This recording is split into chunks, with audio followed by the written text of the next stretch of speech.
He tenido la oportunidad y la posibilidad de reflexionar por más de 15 años aspectos de la ética y ahora lo que actualmente se maneja, que es la bioética. Yo soy de la Academia Nacional Mexicana de Bioética. Llevo 15 años reflexionando acerca de qué es lo que sucede con las profesiones de la vida y de la salud. Y eso me permite que cada vez que alguien tiene de veras la deferencia de invitarme, pueda yo compartir con ustedes reflexiones que, como les voy a explicar, la bioética no tiene que ver, ni la ética, no tiene que ver con las creencias personales, no tiene que ver con creencias religiosas, no tiene que ver con aspectos que a mí me laten o a mí me parecen.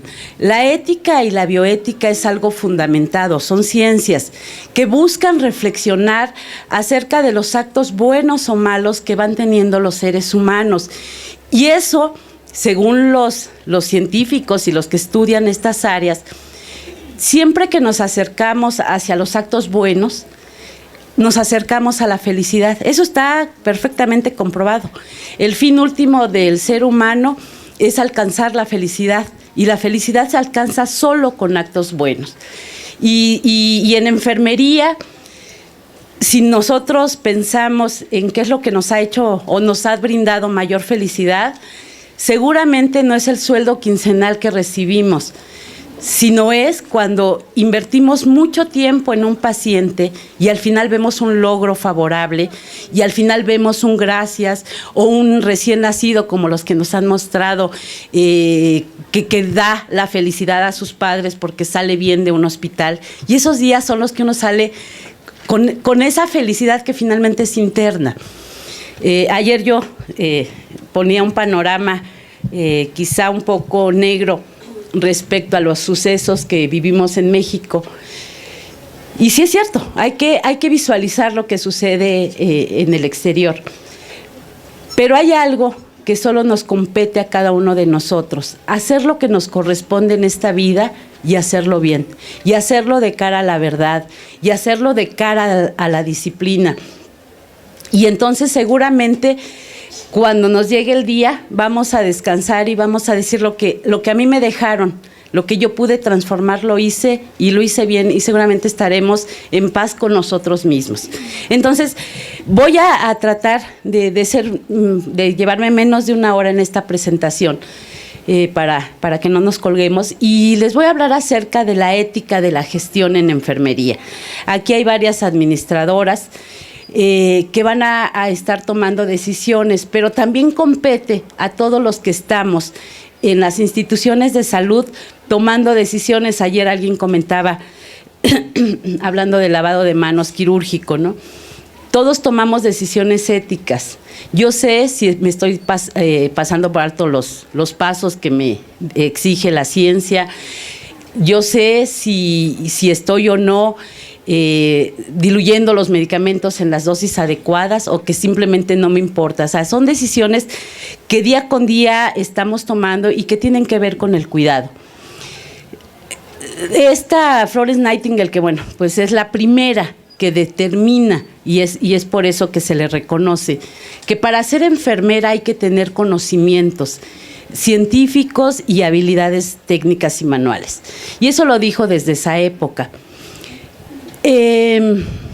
Desde 1900, en los países desarrollados, las enfermeras son profesionales. No se concibe en países desarrollados, por ejemplo, las auxiliares de enfermería, simplemente no aparecen en el esquema. Cuando alguien se refiere a una enfermera, y eso fue gracias a Florence Nightingale, que su modelo de profesionalización se difundió tanto en Estados Unidos como en Europa, pues todo mundo cuenta ya con planes y programas de estudios en donde se verifica qué conocimientos debe de tener una enfermera y cuáles serían las habilidades. Hay un referente histórico es un libro que se publica por parte del Instituto de Medicina, donde pone "Errar es humano", ese es el título, y es cuando se destapa a la sociedad y a las propias disciplinas, que no siempre que alguien ingresa a un hospital se le resuelve su problema, sino muchas veces se le complica. Y aquí vemos, bueno, cifras que son alarmantes en países que se estudia los efectos adversos cuando llega una persona por una apendicitis, como hace poco leía en la CONAMED, de una persona que llegó, me parece que era, no, llegaba con una viejita con una fractura, me parece, y salió sin ojo porque se les cayó. Le tuvieron que sacar el ojo. Salió con fractura de cadera porque se les cayó de la camilla y se la fracturó. Y eso se reporta. Pero hay tantas cosas. Yo les decía ayer que he trabajado mucho en el área de terapia de infusión. Cuando yo de veras, porque en las aulas hacemos reflexión y les digo a las alumnas, de veras, vamos a confesar ¿qué es lo que hemos visto, lo peor que hemos visto en nuestras instituciones, en este caso en terapia de infusión? La última y más reciente fue aquella que me dijo, matamos 6 pacientes en terapia intensiva porque alguien empezó a aplicar potasio pensando que era otra cosa y empezó a caer así como mosquitas, decía ella, uno tras otro. Eso es lo que se confiesa en un espacio con 15 alumnas. Y seguramente nosotros hemos visto muchísimas cosas si cada una estuviera confesando lo que ve. La diferencia en vuelos domésticos a lo que sucede en los hospitales de gente que muere es de 1 en 800,000 vuelos. Cuando uno revisa las listas de cotejo de la aviación, bueno, desde la aeromoza hasta el piloto, van viendo qué es lo que sí o lo que está bien o lo que está mal. Si algo falla, se suspende el vuelo. Yo en Estados Unidos, bueno, que son muy exquisitos, me han bajado hasta en un solo vuelo hasta en 3 ocasiones porque algo no está bien. Y yo pregunto, ¿y por qué tan exquisitos las aeromosas y los pilotos? Pues porque a ellos les va la vida con ello. Se suben al avión conmigo y si yo me muero, se mueren ellos al parejo, ¿no? ¿Será eso lo que hace que sean así, tan rigurosos? Y que nosotros no podamos parar una cirugía con una lista de cotejo porque no nos va la vida. Cuando yo también a nivel nacional platico con algunas quirúrgicas y todavía calientan las gorditas en el autoclave, todavía el doctor se mete con los tacos al quirófano. Yo digo, ¿será que no les va la vida? Que el que se va a infectar y el que se va a morir es el que está ahí acostado y no soy yo. Yo creo que esas son de las partes que debemos de empezar a reflexionar. En México, como en Latinoamérica, poco se mide lo que sucede en efectos adversos, pero hay un doctor que tiene un estudio iberoamericano de eventos adversos, un argentino, y hizo una medición de lo que sucede en Latinoamérica. En México se midieron como 6 o 7 hospitales del Seguro Social.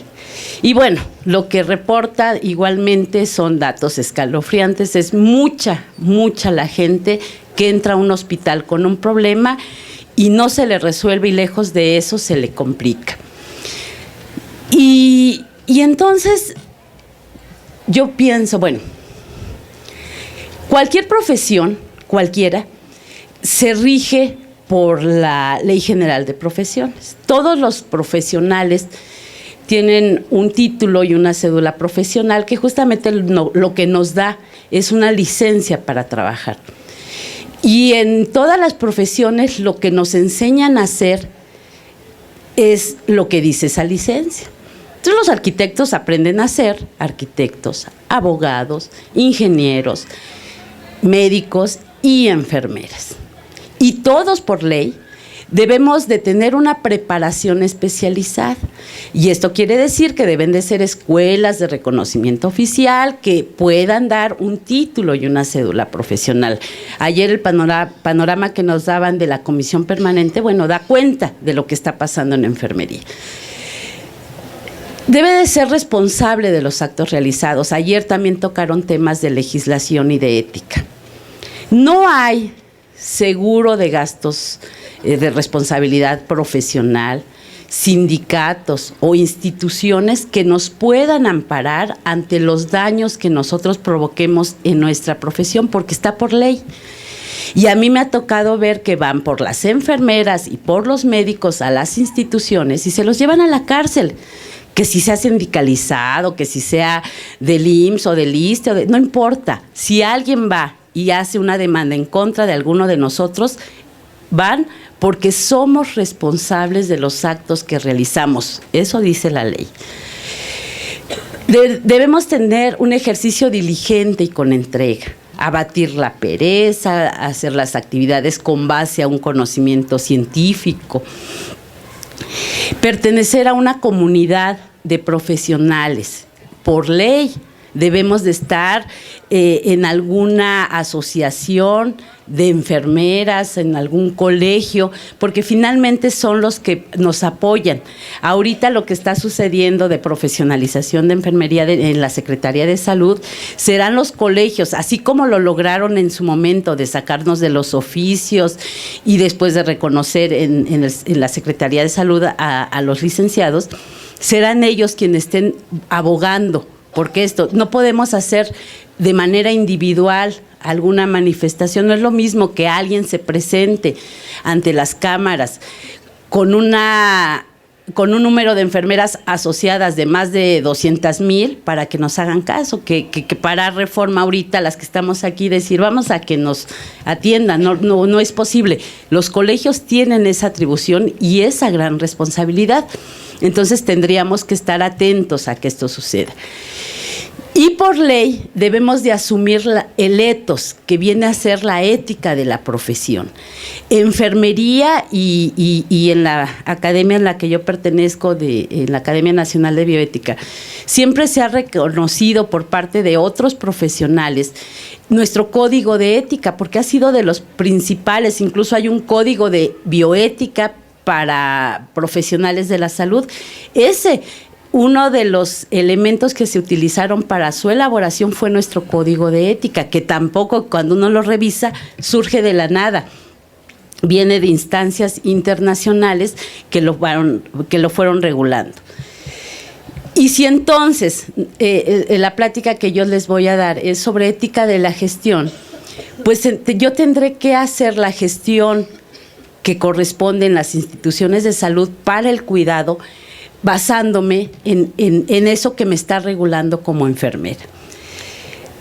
Hay un proyecto que a mí me pareció interesante en España que se llama Proyecto Comba, donde define y evalúa las competencias asistenciales y de la profesión de enfermería de gestión para enmarcarlas y decir en el marco ético qué es lo que se debe de considerar al gestionar los recursos humanos y materiales en las instituciones por parte de las enfermeras.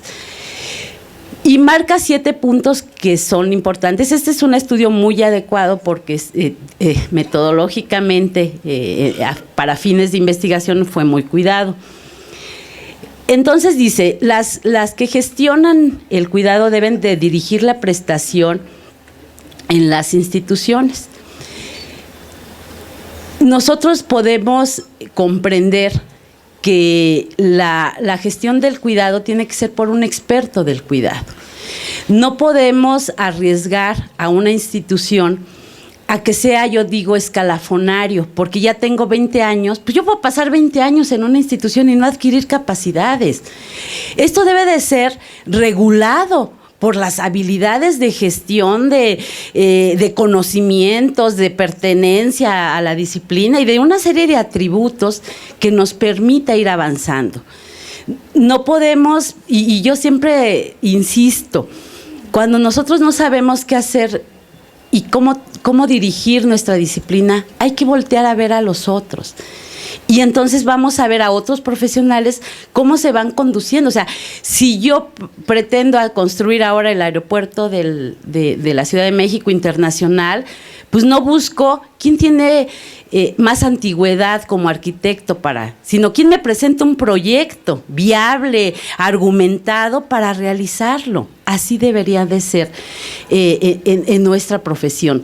¿Quién es la que presenta? La universidad, bueno, yo la quiero y no tengo sesgo, pero para cuando alguien va a ser director, pues presenta un proyecto de trabajo, no importa si tenga 20, 40, 50 o 5 años en una institución. Lo importante es cómo visualiza esta institución y qué es lo que está proponiendo para mejorarla, impulsarla y consolidarla. Construir redes relacionadas productivas. Esto quiere decir voltear a ver lo que hacemos en otras instancias. Este es un buen foro para que nos demos cuenta que los mismos problemas nos aquejan a las instituciones a las que pertenecemos. Compartimos las mismas problemáticas y construir redes productivas quiere decir construir redes en donde yo difunda, que es lo que a mí me preocupaba. Aquí está el Instituto Nacional de Cardiología, que publica frecuentemente sus experiencias, en donde nos van diciendo cómo van resolviendo sus problemáticas que en enfermería se van presentando y siempre desde un marco científico y metodológico. Gestionar el conocimiento.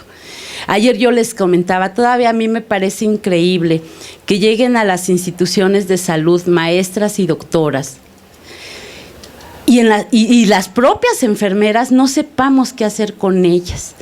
Y entonces, pues que se vaya al quirófano, pues que se vaya a terapia intensiva. Gestionar el conocimiento quiere decir que tenemos que bajar el conocimiento. Nosotros no vamos a descubrir el hilo negro. Para hacer investigación se requiere de mucho dinero. Y la investigación se da, y por eso son poderosos los países desarrollados. Y por eso se requiere de un idioma, por eso cuando se aspira a estos niveles, pues mínimo tienes que leer en inglés o en portugués para poder gestionar el conocimiento. Y ese conocimiento, bajarlo a las instituciones de salud. Y decir, miren, en terapia de infusión, desde hace más de 10 años ya no se usa el teflón porque hay aquí investigaciones científicas rigurosas donde han demostrado que el vialón es superior para evitar flebitis. Y aquí está, y esa gestión del conocimiento lo pueden hacer las maestras y las doctoras que conocen de metodología científica, que conocen de otro idioma, que pueden discernir, elegir cuáles son las revistas científicas que tenemos en enfermería. Nuestra biblioteca, que está a sus órdenes, tiene más de 25 revistas indexadas internacionales de enfermería y vienen de todos los países. Brasil es uno de los que más produce conocimiento, Estados Unidos, España, con todo ya que apenas lograron en pocos años su profesionalización. Eso es gestionar el conocimiento, ir y mostrar. Está demostrado que en las instituciones de salud que cuentan con recursos humanos de enfermería profesionales, se disminuyen los riesgos a los pacientes. Y entonces yo podré, a través de la argumentación, cambiar los modelos de atención que estamos teniendo. Liderar y construir y consolidar proyectos. Lo que une a un profesional no es el que sea mi comadre o mi compadre o que me vaya yo a comer y tomar café todos los días y le festeje el cumpleaños. Lo que nos une son los proyectos. Yo me siento de veras bien orgullosa del equipo, y lo digo de corazón, de Educación Continua, porque si algo nos ha identificado como profesionales han sido los proyectos. No la amistad, que además si se da es maravillosa y se hacen lazos muy interesantes. Pero yo siempre digo, más allá de estar viendo por debajo del hombro a los demás, hay que construir proyectos y liderarlos desde el lugar que nos corresponde. No se necesita ser jefe de división o jefa de servicio. Puedo ser enfermera asistencial y decir, oigan, vamos a impulsar A, B o C proyecto dentro del campo que nos corresponde en una institución. potenciar la autonomía responsable de los profesionales.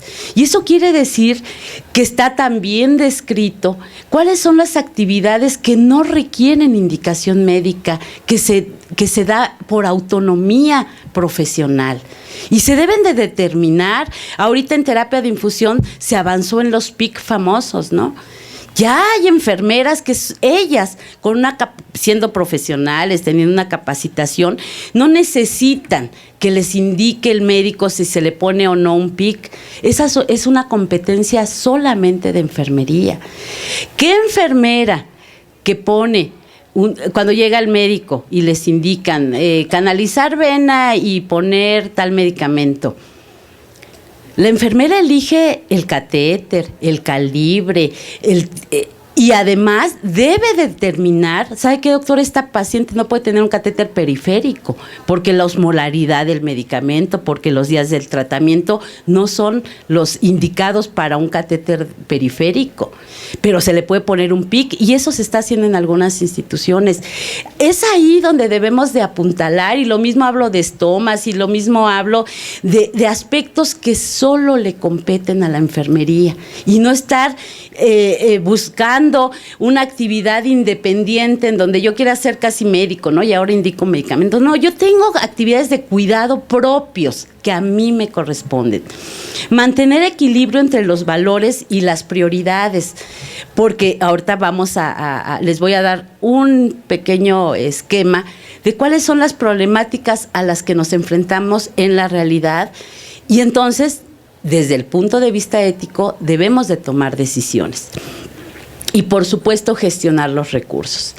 Es una pena, y se los digo, que a 100 años de la profesionalización de enfermería, o sea, donde ya las enfermeras para hacerlo reciben una formación, primero técnica hasta 1968, y después ya profesional, y que todavía para gestionar recursos tanto humanos como materiales, ni siquiera apuntalemos a la enfermería. Hay instituciones en donde no se compra un material si no está primeramente avalado por las enfermeras, cuando es de cuidado.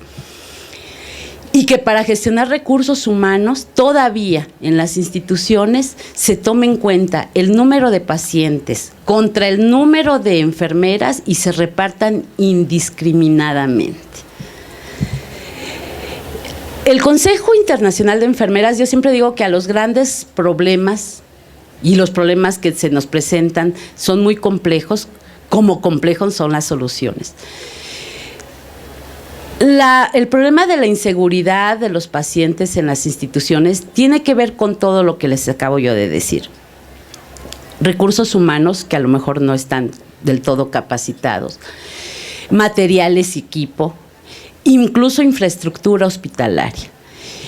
Y el Consejo Internacional de Enfermeras le apuntaló en 2010, me parece, en Ginebra, en pronunciarse y decir, no son los malos profesionales los que ocasionan, sino son las instituciones que tienen sistemas de organización inadecuados los que hacen que esto suceda. Y yo creo que en la medida en que se empiece en las instituciones a hacer estas mediciones de qué es lo que está fallando en cuanto a infraestructura, en cuanto a tecnología, en cuanto a insumos y en cuanto a personal profesional, pues seguiremos avanzando.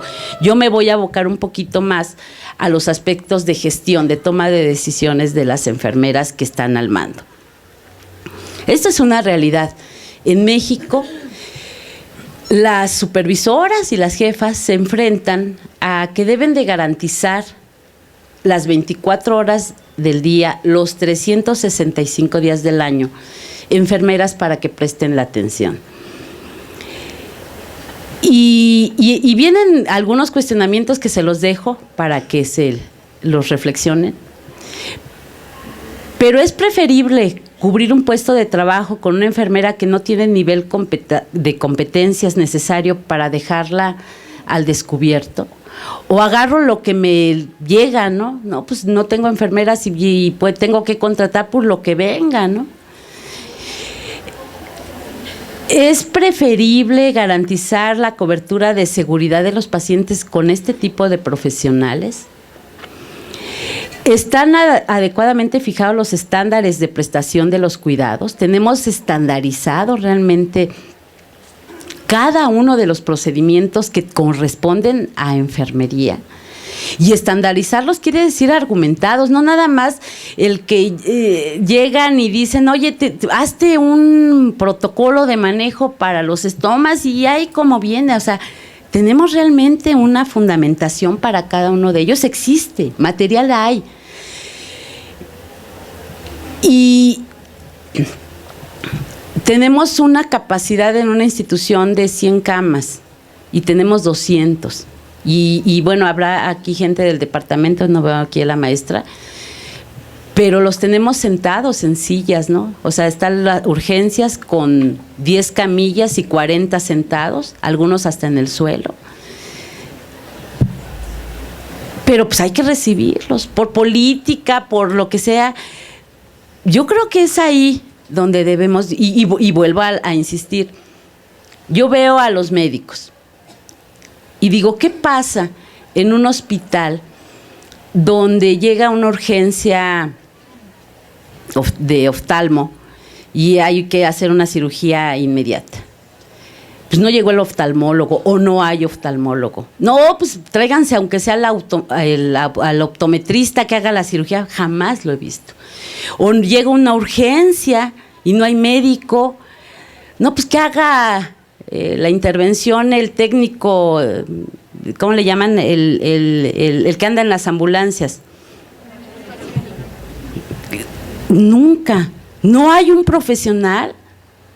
O no llegó el ingeniero, pues díganle al albañil, ¿no? Que haga el plano. No, o sea, todos los profesionales tienen una actividad específica y no hay profesionales, pues no hay manejo. Y esa es la parte que por más que intento yo, no es frialdad, yo no digo dejar al descubierto a los pacientes. Pero yo como jefa de enfermeras, como supervisora, como responsable de un servicio, tendré que decir, hoy no tengo personal profesional y solo vamos a dar servicio general, ¿no? O sea, pero yo no puedo garantizar que no haya riesgos, que no haya algún problema, porque eso es parte de la problemática que se enfrentan. Y hay una competencia ética para la toma de decisiones. La primera que sugieren es la creación de entornos de reflexión para poder llegar a la expertez. Nosotros en las instituciones de salud es tal el cúmulo de trabajo, el número de pacientes que atienden tanto jefas como supervisoras, que finaliza el turno y vámonos, ¿no? Vámonos, corre. Y al otro día, ay, ojalá yo no haya tanto, y pues siempre nos está consumiendo. Y cuando nos sentamos como un ejercicio de reflexión, a ver, ¿cómo estamos trabajando? ¿Qué problemas estamos teniendo? ¿Por qué se están dando? Eso hay ausencia. Tenemos que englobar esos conocimientos teóricos, todas las experiencias a las que nos enfrentamos, para ir orientando la toma de decisiones. Esos deben de ser ejercicios rutinarios. Así como tenemos las actividades diarias, tenemos que tener un espacio de reflexión y pocas veces se da en enfermería. Y desarrollar habilidades para integrar la percepción, la reflexión y después la acción. Porque de repente somos reactivas. Hay alguien que decía, estamos como con el síndrome de Tongolele. ¿Cuál es? No sé, hay mucho trabajo, pues hazlo, ¿no? Y les decía, ¿y cuál es el síndrome de Tongolele? Pues tú muévete, ¿para qué? No sé, pero tú muévete. Y así andamos, ¿no? Todo mundo, no, hay que... Y finalmente esta diapositiva que adoro, dicen que tenemos 98% de genes idénticos a los del chango. Y entonces yo siempre me refiero a ellos como nuestros primotes, los primates, ¿no? ¿Cuál es la diferencia que existe en ese 2%? en que nosotros somos conscientes de que somos conscientes de que existimos, somos conscientes de que vamos a morir, de que tenemos una finitud. Y esa es la gran diferencia. Y entonces, en enfermería, cuando ustedes revisan el código de ética para enfermeras y enfermeros, así nos catalogan como que nuestros actos son conscientes y libres, sabemos lo que hacemos y tomamos la decisión de hacerlos o no, a un nivel racional, jalando las experiencias, los conocimientos, para que nosotros podamos determinar. Mucha gente atribuye su comportamiento o su toma de decisiones justamente a las instituciones, y lo escucho, ¿no? Ay, pues yo soy así porque ellos hacen como que me pagan y yo hago como que trabajo, ¿no? Ah, pues ni me dan para trabajar, o sea, que me den no, pues no hay persona. Y entonces yo hago las cosas mal por culpa de la institución. O yo había una enfermera que maltrataba terriblemente a los pacientes. Y sí los maltrato, porque a mí mi esposo me pega, ¿no? Y yo he sido maltratada y nosotros somos lo que queremos ser, esa es una cualidad humana. Y yo puedo ser, y lo ven cuando leen experiencias de vida, gente, aquella que ha brillado, es aquella que a pesar de tener todo en su contra, hace cosas diferentes. Esa es la gran diferencia, es lo que nos acerca al humano, es lo que nos hace humano. ¿Cómo? Yo les digo a mis alumnos cuando llegan, no, es que no traje la tarea porque se me fue la luz, porque la computadora, el internet y cualquiera, les digo yo a ellos, cualquiera llega y dice cómo no hice las cosas. La gente racional llega y me dice, no tuve luz, no tuve internet, no tuve computadora, pero mire, maestra, con vela y a lápiz se lo hice. Sí pude, ¿cómo sí hice las cosas? Y eso es la parte que tenemos que ir reflexionando desde nuestro interior, ¿eh? Cada persona es y decide lo que quiere ser. Y no es porque me tocó la supervisora malcriada y mala onda que llega y bueno, me ve con los ojos y entonces yo reacciono, ¿no? O soy así porque la institución, o soy así, no. Soy así porque yo quiero ser, porque primero soy consciente de lo que soy, porque tomo las decisiones libres, porque tengo inteligencia y voluntad, aquello que me motiva a hacer las cosas apegadas a un marco ético. Y nada más esto se los dejo porque se habla mucho de bioética y a mí me interesa mucho. Y hay un marco que nos regula desde el aspecto bioético. La bioética es una ciencia. Como enfermería todavía están entre disciplina y ciencia, pero bueno, es una disciplina que tiene una cualidad, conjunta a varios profesionales de la vida y de la salud, veterinarios, abogados, ambientalistas, enfermeras, médicos, para que todos, a través de la parte que vemos, por eso pongo esa fábula de los ciegos, cuando quiere uno describir, un ciego quiere describir a un elefante, pues cada uno tiene su verdad, ¿no? Uno dice, no, pues el elefante es como una víbora, y tiene razón porque le tocó la trompa, y el otro dice, no, esto es como al que le toca la pata, ¿no? No, está algo cilíndrico, fuerte, redondo, y el otro no. O sea, todos tienen razón, así vemos a nuestros pacientes desde diferentes ángulos. Pero si conjuntamos todos esos conocimientos, eso es lo que se denomina interdisciplinariedad. Cuando se conjuntan conocimientos de varias ciencias para explicar un fenómeno. Ahorita la interdisciplinariedad está presente en muchas carreras. Si ustedes han escuchado la nueva, la mecatrónica, tienen que saber de matemáticas, de ingeniería, de varias ciencias para construir una. Hay ahorita una nueva carrera en la UNAM, que es la licenciatura de la Tierra, y ahí vemos a los alumnos que se van a la Facultad de Química y de ahí se van a Astronomía y van construyendo entre varios saberes uno solo, para responder a un fenómeno. Esa es la bioética. Son varios conocimientos, varios saberes que se conjuntan para explicar un fenómeno argumentado y fundamentado. Y yo ahorita me voy a referir a qué es lo que actualmente se apuntala para las profesiones de la vida y de la salud desde los aspectos bioéticos y éticos de las profesiones.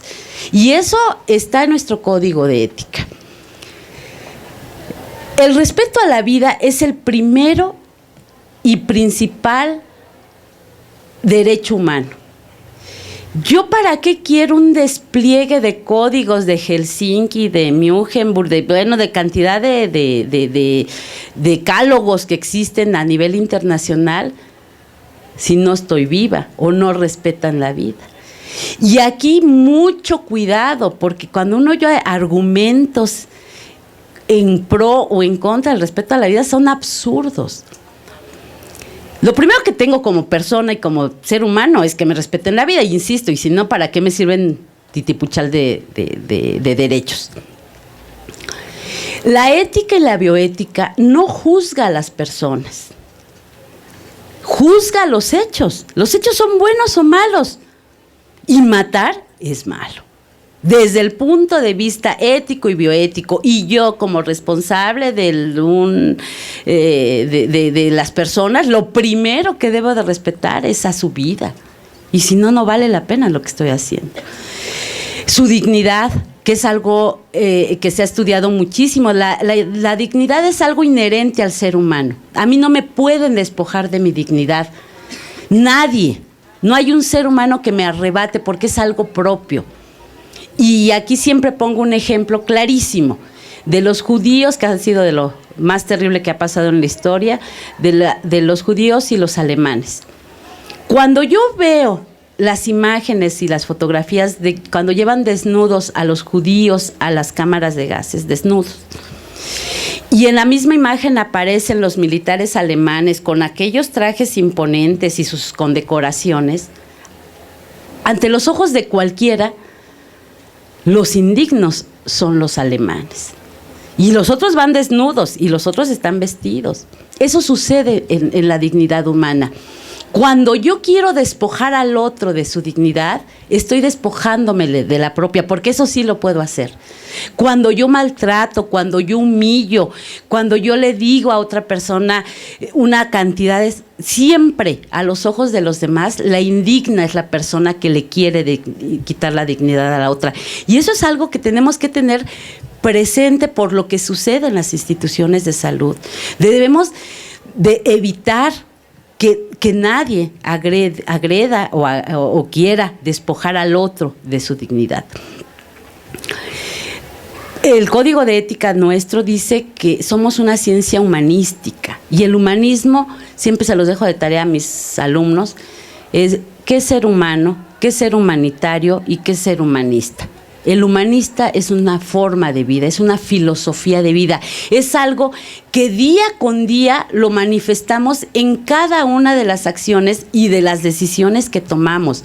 El humanitarismo nos va a salir ahora en 2 semanas con el Teletón, todo mundo, y aporta y da porque nos mueven, nos conmueven. Ese es ser humanitario, ¿no? Ponerme al lado del otro y dar, y hoy veo a la persona que está desnuda y me quito la chaqueta y se la doy, y, ay, pero el humanismo es un estilo de vida, es algo con el que nos identificamos. Y bueno, yo siempre digo en la UNAM, si algo se nos tatúa es justamente el aspirar, porque además lo ha dicho Sabater, el ser humanista se construye hasta el final de nuestros días. No amanezco hoy siendo una persona humanista,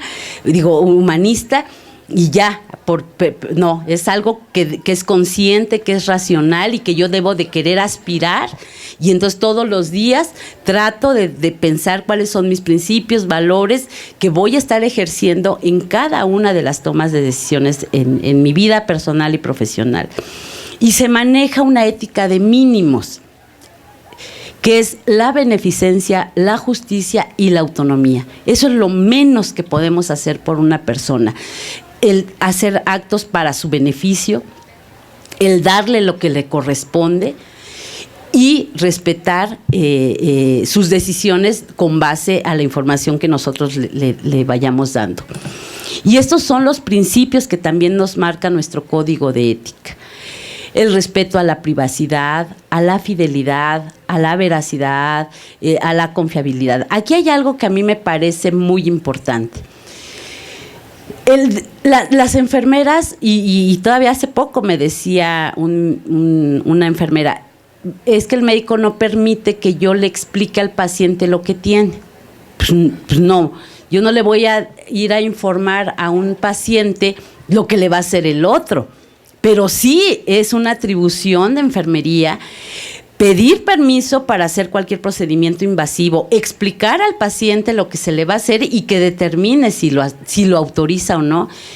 Es que no le puede dar informes, pues no voy a dar informes que a mí no me correspondan, pero si yo estoy instalando alguna medida para disminuir la temperatura y me la autoriza, pues yo tendré que informarle, le bajó o no le bajó, si le estoy midiendo la presión, la tensión arterial. O sea, hay actividades inherentes a un profesional que estamos obligados a informarla. Nada de que nos prohíben dar informes, pues, de lo que yo hago, informo. De lo que yo me responsabilizo, informo, no del otro. No voy a hablar de la cirugía, si le quitaron o no, o sea, esos son aspectos que no nos competen, pero como profesionales tenemos el derecho al respeto de la autonomía del paciente y a explicarle previamente lo que le vamos a hacer. Esto lo encuentran, insisto, en nuestro código de ética. Esto sucede, esto es reciente. El maltrato a la mujer en el embarazo y lo vemos y es terrible, y eso hay que denunciarlo, y eso lo dice el Código de Ética. Dice en nuestro artículo: proteger la integridad de la persona ante cualquier afectación ocasionada por mala práctica de cualquier miembro de salud. Si nosotros no respondemos a eso, nos hacemos cómplices. Hay estudios en donde se menciona que es como un valor, es como una cultura, el maltrato o no a las personas. Y entonces llegan y se instauran la gente de nuevo ingreso, que preocupa mucho para los alumnos.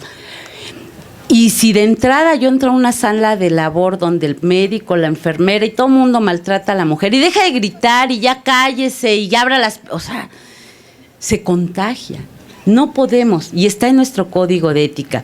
Hay un fenómeno que se está estudiando, hay estudios que lo mencionan, del fenómeno whistleblowing.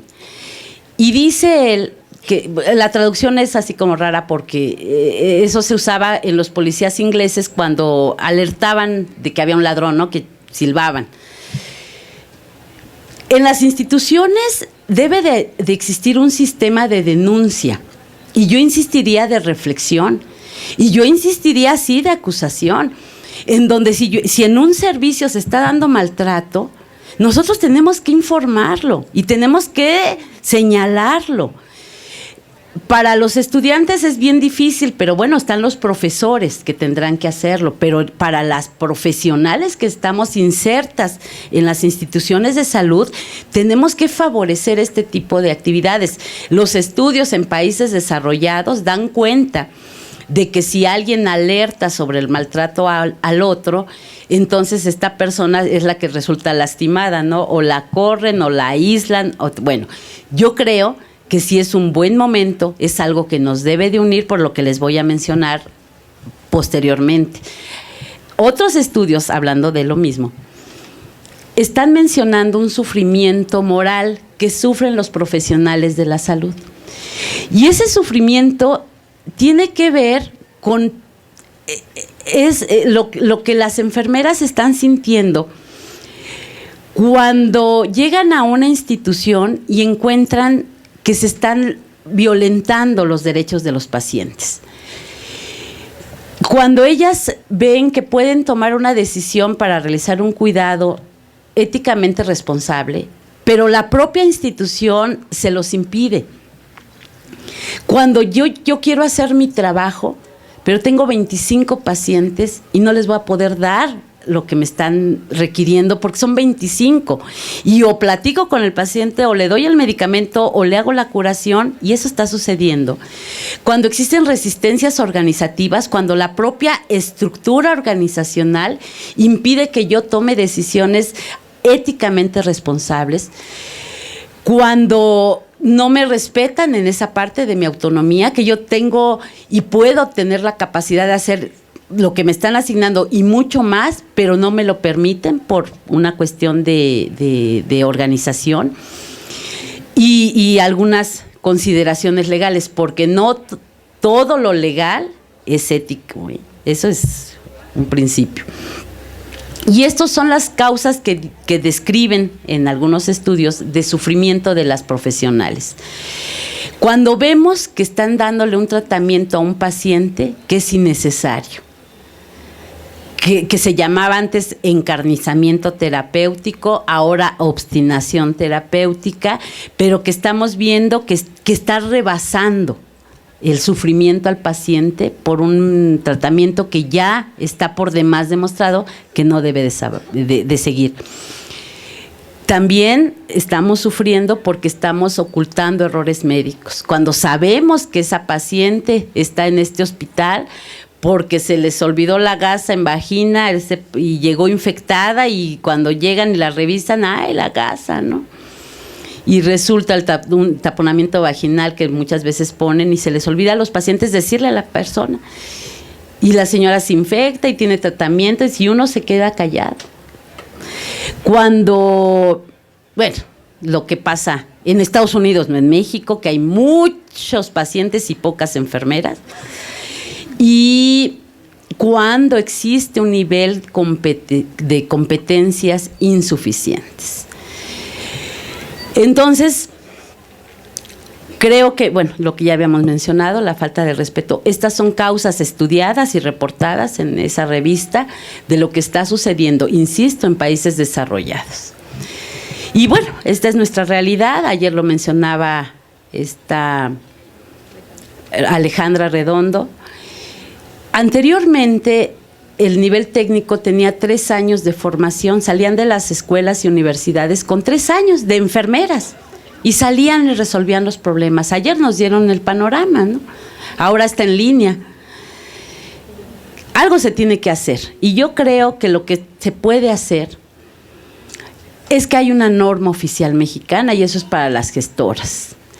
Esta norma 019 regula a la profesión para proteger de prácticas riesgosas a los pacientes que se atienden. Se debe de establecer, eso lo tiene que hacer cada institución, las características, atributos y responsabilidades del personal de enfermería por cada nivel académico. Les van a seguir llegando en lo que se regula el cocinero, el camillero, con todo respeto, como decía Alejandra, como auxiliar de enfermería, y lo vamos a poner a hacer actividades de enfermería. Y van a seguir llegando enfermeras que logran sus títulos universitarios con 3 horas de teoría el sábado y 0 prácticas, y las vamos a poner. Eso lo debemos de empezar a regular nosotros. Y yo digo, y si llega alguien con un título y una licencia, o sea, una cédula profesional, tendrá que demostrar que cuenta con las habilidades y conocimientos necesarios, porque para eso se hacen exámenes de ingreso. Y ya me voy porque me van a correr. Entonces, necesitamos ir buscando desde el ámbito ético que está descrito en la Ley de Profesiones como en nuestras normas oficiales, qué cambios vamos a hacer. Yo lo que les dejo en la reflexión es que no podemos seguir trabajando de manera idéntica a hace 100 años, que debemos de transformar lo que nos corresponde desde el ámbito en el que estamos y tratar de impulsar a nuestra institución, a nuestra disciplina, para que vayamos disminuyendo los riesgos. Yo aspiro a tener que llegar a un hospital sin tener el temor, el miedo del riesgo al que me voy a someter si no conozco a las enfermeras que me van a atender. Y muchísimas gracias.